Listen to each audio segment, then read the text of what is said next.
जी dear students, कुछ students को परेशानी थी कि जो है ना सेकेंड ईयर केमिस्ट्री के क्वेश्चन हैं जो अक्सर पूछे जाते हैं पेपर में। ठीक है, वो क्वेश्चन आपके पास रिलेटेड है chemical name of some compound से।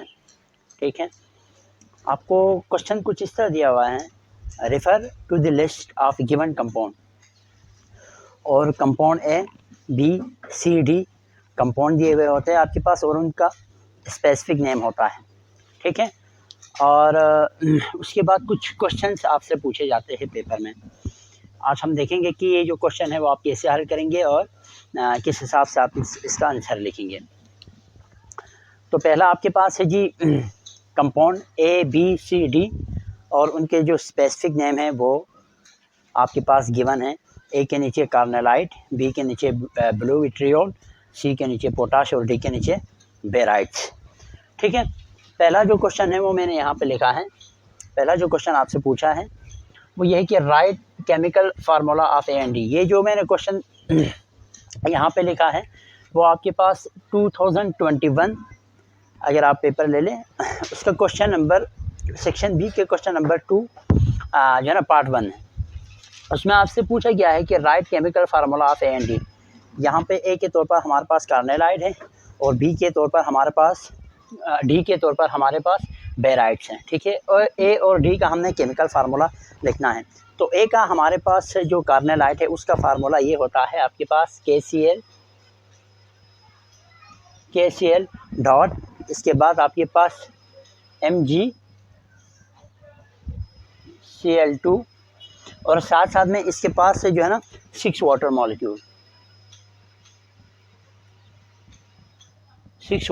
मॉलिक्यूल। ये आपके पास फार्मूला होता है किसका, केमिकल फार्मूला होता है किसका, कार्नेलाइट का। दूसरा ये तो ये हो गया आपके पास। ठीक है, दूसरा आपके पास डी पूछा है। ठीक है, डी में हमारे पास बेराइट्स है और बेराइट का जो फार्मूला है वो आपके पास क्या है, वो आपके पास है बेरियम BaSO4। ठीक है, ये आपके पास किसका फार्मूला है जी, ये आपके पास बेराइट का फार्मूला है BaSO4। ठीक है, अब यहाँ पे जो आपके पास ये जो सॉल्ट है ना इसको डबल सॉल्ट भी कहते हैं क्योंकि पोटाशियम क्लोराइड और मैग्नीशियम क्लोराइड दोनों के साथ 6 जो है ना वाटर मॉलिक्यूल मौजूद हैं। तो ये आपके पास जो है ना एक आंसर है पार्ट 1। इसका पार्ट 2 है, कुछ इस तरीके से पूछा है आपके पास, write chemical formula of B and give chemical equation when is heated at 230 degree Celsius. दूसरा जो आपके पास क्वेश्चन है उसमें आपने केमिकल फार्मूला सबसे पहले लिखना है, write the chemical formula of B. यहाँ पे हमारे पास क्या है, ब्लू विट्रियोल। ठीक है, ब्लू विट्रियोल का आपके पास क्या फार्मूला होता है, कॉपर सल्फेट के साथ साथ 5 वाटर मॉलिक्यूल, कॉपर सल्फेट के साथ साथ 5 वाटर मॉलिक्यूल आपके पास होता है ब्लू विट्रियोल। ठीक है, अब उन्होंने मज़ीद ये कहा है कि chemical equation when is heated at 230 degree. हम क्या करेंगे, इसको हीट करेंगे कितने पे, 230 डिग्री पे, यानी कॉपर सल्फेट को आप इसके साथ 5 वाटर मॉलिक्यूल जब मिल जाते हैं तो ये बन जाता है आपके पास ब्लू विट्रियोल। उसको आप हीट करेंगे। ठीक है, उसको आप हीट करेंगे और हीट करके टेम्परेचर कितना रेस करेंगे, 230 डिग्री सेल्सियस। तो एक इसमें कन्वर्ट हो जाएगा आपके पास सिंपल कॉपर सल्फेट अलग हो जाएगा, साथ साथ में आपके पास वाटर मॉलिक्यूल यहाँ से रिलीज हो जाएंगे। ठीक है, तो ये केमिकल रिएक्शंस है, आप देखिए इस हिसाब से। अच्छा जी, इसके बाद जो तीसरा क्वेश्चन पूछा है वो कुछ तरह पूछा है, राइट 3 यूजेस ऑफ सी। यानी सी के तौर पर हमारे पास क्या मौजूद है, पोटाश एलम मौजूद है आपके पास सी में। ठीक है, इसका जस्ट आपने जो है ना 3 यूजेस आपने बताने हैं। तो हम जो पहला जो यूज़ है इसको मैं बता चुका हूँ और आप लोगों को पढ़ा चुका हूँ कि ये आपके पास वाटर की प्योरीफिकेशन में इस्तेमाल होते थे। It is used in purification of water, in purification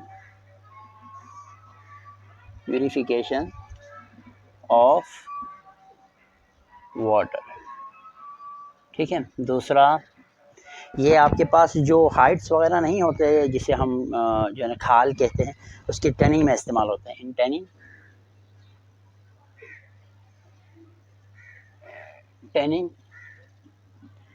tanning Heights, यानी ये जो खाल है ना, HIDS, मैं सही से लिखता हूँ इसको, HIDS हाइट्स, खाल वगैरह हैं, उसको प्रॉपर जो है ना इसकी ट्रेनिंग करते हुए लेदर के अंदर उसको कन्वर्ट किए जाते हैं और इसमें भी इस्तेमाल होता है आपका पोटाश। तीसरा जो है इसका जो यूज़ लिखेंगे हम, ये आपके पास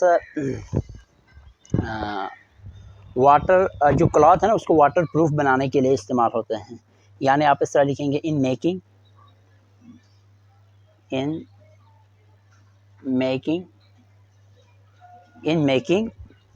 क्लॉथ वाटर प्रूफ।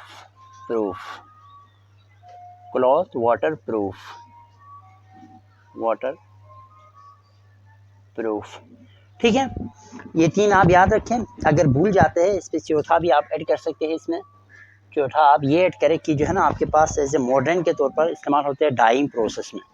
ठीक है, एज मॉडर्न